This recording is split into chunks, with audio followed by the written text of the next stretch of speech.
You won't know which night it begins, only that something has moved in. This video is about what that thing is and the most exceptional life a person can build around it. Not exceptional the way they sold it to you, but your kind, your average. So first, stand where you actually are. You won't see it in any other system. You are here on odds lower than the universe existing at all. Your parents had to meet on that exact date they met. They had to want each other enough, eat exactly what they ate, lie down to love that exact night, that hour, that minute, that second, or a different person, or no one gets conceived instead of you. That probability is 1 in hundreds of billions. Now multiply it by your grandparents, their parents, every pair going back past the first humans, past the first apes, past animals, down to the first living thing that ever divided in a war sea. The chance of that exact you being here is much smaller than you waking up tomorrow on the surface of moon. Literally. You did nothing to earn it. You weren't in control. You were born conditioned and dropped into a world already mid-sentence, handed a name, a language, a religion, a depth, a script. And here's what we do with a chance like that. We waste it. Not on anything that's ours, not on things that we love or we want. We spend them feeding structures other people built. Society and religion build their structures to make you work and follow. Family built it to make you a bearer of its seed. Education built it to make you a servant to both. 3 different machines and you are merely a fuel. Just because we fear death, we waste being born.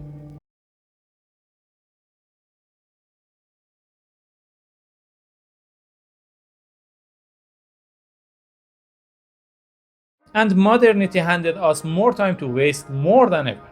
You know, we live a very long life, more than we were intended for. 500 years ago, you'd likely be dead by 35. And now we are given decades we were never designed to use. I'm 34. I look in the mirror and say, man, I'm still young. And that extra unearthed length is exactly what makes modern life feel so restless, so strange, so bored. Because at 25 you want to conquer the world, crush every rival, take every lover, pile up a fortune, be somebody.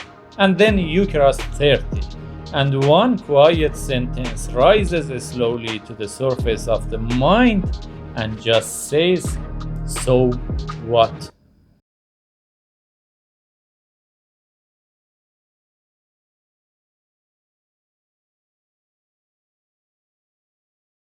That sentence has a brother. Once it surfaces, you get both. One lifts you to strange peaks, gratitude, nostalgia, but the other drags you to the floor of a sleepless night and asks the uglier version, what the fuck am I doing with my life? I know both of them personally. I'm 34. I made 15-20 times what an average worker earns here where I live. I traded, I hustled, I stored money as I stored fat. I destroyed my body and mind. I was honestly depressed, sluggish, dead behind the eyes, just because of a handful of papers. One night I stopped burying the sentence and actually listened to it. So what? And here I am, broke by the old scoreboard. A little money in my pocket and mountains of unwritten badass literature I'm finally alive enough to make. For you it might not be writing, it might be painting, gardening, fixing engines, building a house with your hands, herding horses. It really doesn't matter what it is. It matters that it is yours.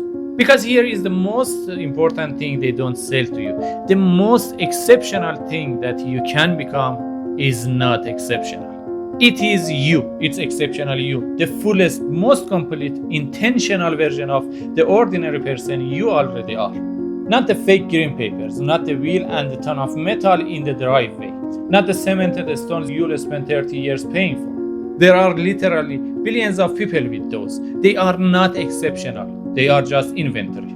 Chiron did nothing exceptional to become Chiron. He lived like a perpetual student in a rented Paris garret into his 40s, ate in canteens, refused every career, and wrote some of the most piercing sentences of this century.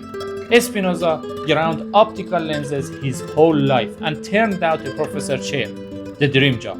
to stay free and unknown, and became one of the most important minds who ever lived.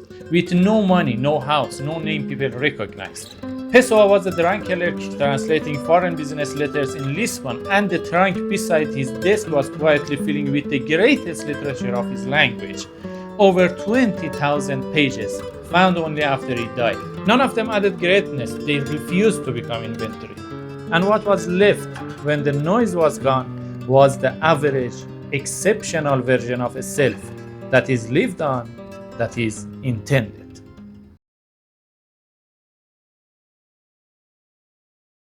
So what is the birth? Really? It is not adding a self, it is losing one. Becoming yourself is losing, shedding everything that was never yours. Every leash society, family, and a school tied on you when you were too small to refuse. You peel them like the layers of an onion, filleting the skins, and there are more of them than you think. And they do not come off gently, they come off vicious, with blood and flesh. That is why losing is harder than being born. A birth simply adds a life, and the world collapses. This one subtracts the lives that were never you, and the world can't even see it happen. Some of the people who love you will quietly mourn the version they're losing. You'll become unreadable, no title, no clean answer to what do you do. Nobody in the world knows how to fight, how to categorize. You surpass categorization. We won't do it, most of us, because we gather. We can't stop gathering. Like a crow that spends half its life collecting bottle caps for no reason at all. We fear death more than dying, so we hoard, we defer, and keep the leashes on, because a leash at least tells you what you are.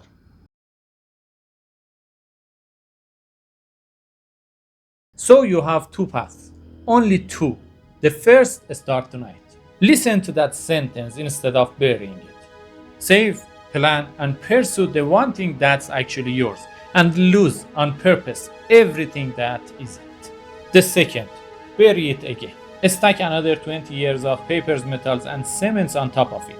And one night you will wake up at 2 in the morning, 2 decades from now, burned out, hollow, aching, asking the exact same question on the exact same kind of a sleepless night. What am I doing with my life? Just older, with more inventory, and more distant from yourself. If you take the first path, I won't lie to you. It comes with failures, tens of them, hundreds, and a few successes that build the life that's actually yours, the one where you get to be you. It will leave scars, but they aren't damage. They're the proof the falls were yours. At least you failed for yourself, not others. And for once, you were the one who chose. A reed makes no sound until it is cut from the reed bed. Rumi heard it 800 years ago. The flute crying its separation, and the cut is its only mouth. Your scars aren't just scars. They are where the light gets in. That is the exceptional average life, not a person who never tried. The summit of the person who was torn free of wanting more. You were born with that seed. It only ever wanted to become the fullest you that was possible. It takes pressure, it takes pain, it takes trying once, twice, 100 more times. But it never asked you to become someone else. It really asked nothing of you, except yourself. Only to lose everything you were never meant to be. I myself am walking this. 700 days of this documented. The losing, the shedding, the ordinary life on the other side. If a sleepless night has already asked you the question, then you already know. Come lose everything that was never yours with me. Because the thing that kept you awake all this time was never your enemy. It was a child and it was yours. You were pregnant of yourself.